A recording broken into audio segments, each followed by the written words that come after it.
आदिनाथ भगवान की, पार्श्वनाथ भगवान की, महावीर स्वामी की, आचार्य आदिसागर जी महाराज की, आचार्य महावीर कीर्ति जी महाराज की, आचार्य विमल सागर जी महाराज की, आचार्य सन्मति सागर जी महाराज की। गुरुदेव तुम्हारे श्री चरणों की धूल हमें तो प्यारी है, जब से इसे लगाया मस्तक किस्मत खुली हमारी।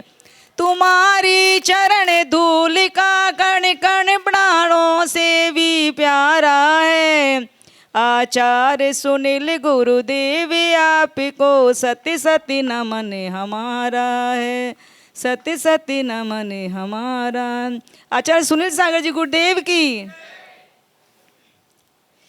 गुरुदेव कहते हैं कि धर्म का फल सुख और शांति होता है। आप जितना धर्म से जुड़े रहोगे उतना ही सुख भी पाओगे और शांति पाओगे।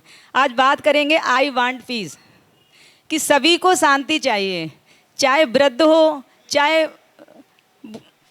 बालक हो, कोई भी हो, सभी को शांति चाहिए। जैसे दूध का सार घी होता है और फल का सार उसमें निहित तत्व रस होते हैं, उसी प्रकार धर्म का भी फल सुख और शांति होता है। शांति देखते हैं, जैसे कोई चल रहा है और उसके पैर में कांटा लग गया और उस बड़ा दुखी हो रहा है, उसका कांटा निकल जाता तो उसको बड़ी शांति मिलती है। ऐसे ही एक पिता है, वो अपनी बेटी के लिए लड़का ढूंढ रहा है और 2-3 साल से परेशान है, उसको लड़का नहीं मिला और 2 साल बाद उसको अपनी बेटी को जैसा भी लड़का चाहिए था और उसको वैसा मिल गया, तो उसके मन में बड़ी शांति मिल गई कि चलो आज मैंने लड़की के हाथ पीले कर दिए। ऐसे ही एक व्यक्ति है, वो मकान बना रहा है, कभी उसका मिस्त्री भाग जाता है, कभी लेबर भाग जाती है, वो बहुत परेशान हो जाता है और साल भर बाद 1.5 साल बाद उसका मकान बन जाता है तो उसको बड़ी शांति मिलती है। ये लौकिक शांति है। और हम पारलौकिक देखते हैं कि जैसे कि किसी ने पहली बार अभिषेक किया, उसे बड़ी खुशी होती है कि मैंने बहुत शांति मिली उसको, उसने हार लगाया है और उसने पूजा में बैठा है, विधान में पहली बार बैठा, उसको बड़ी शांति मिलती है। ऐसे ही उसने आहार लगाया है और पहले दिन ही आचार्य श्री का प्रगान हो गया तो उसको बड़ी खुशी मिलती है, उसको शांति मिलती। यही शांति है जो मेन है। और शांति अपनी आत्मा का स्वभाव है।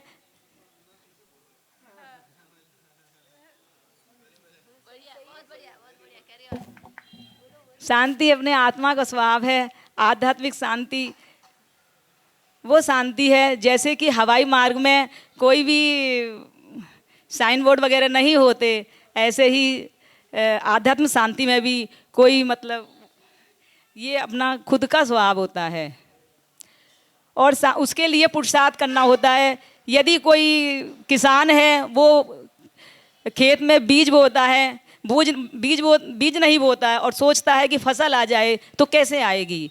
एक स्टूडेंट है और वो स्कूल में जाएगा ही नहीं और वो सोचेगा मैं पास हो जाऊं, तो वो कैसे पास होगा।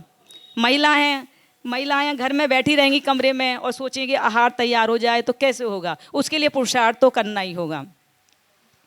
आई और बांड, मैं और चाइना को हम क्रॉस कर देंगे तो शांति मिल जाएगी।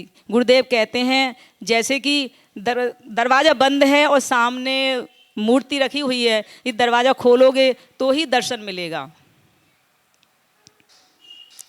ऐसे गुरुदेव आपका क्या कहना, तुम तो स्वाति की बूंद हो, बूंदों की गिनती संभव है, तुम तो निस्सीम समुंदर हो। गुरुदेव का कि क्या वो कहें, चलते फिरते तीर्थ हैं, जो असंभव कार्य है वो भी संभव हो जाते हैं। अभी 2024 का चतुर्मास था किशनगढ़ में और सांसारिक परिवारजन बच्चे आए हुए थे, 3 साल से उनके बच्चे नहीं थे और वो आशीर्वाद लेके गए थे वो सितंबर में, और सही 9 महीने बाद 7 तारीख को अभी 15-20 दिन पहले ही उनके पुत्र रत्न की प्राप्ति हुई।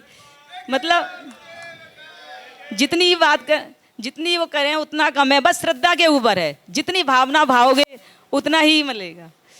दुर्गम इस जीवन के पथ पर पग पग कांटे बिखरे थे, पथ को सुगम बनाया गुरु ने जब जीवन में आए थे। चित्त शांति के लिए आपने जैनागम रस चखा दिया, चित्त शांति के लिए आपने जैनागम रस चखा दिया। सुख प्रभुवर मोक्ष स्वरूप यदि तो, प्रभुवर मोक्ष स्वरूप यदि तो गुरु साक्षात मोक्ष पथ हैं। चलते फिरते प्रभु सम लगते गुरुवर मुक्ति का रथ हैं।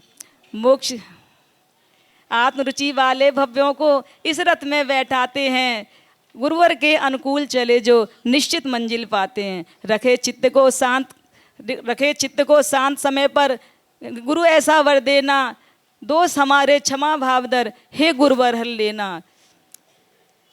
नमोस्तु गुरुदेव, नमोस्तु गुरुदेव, नमोस्तु।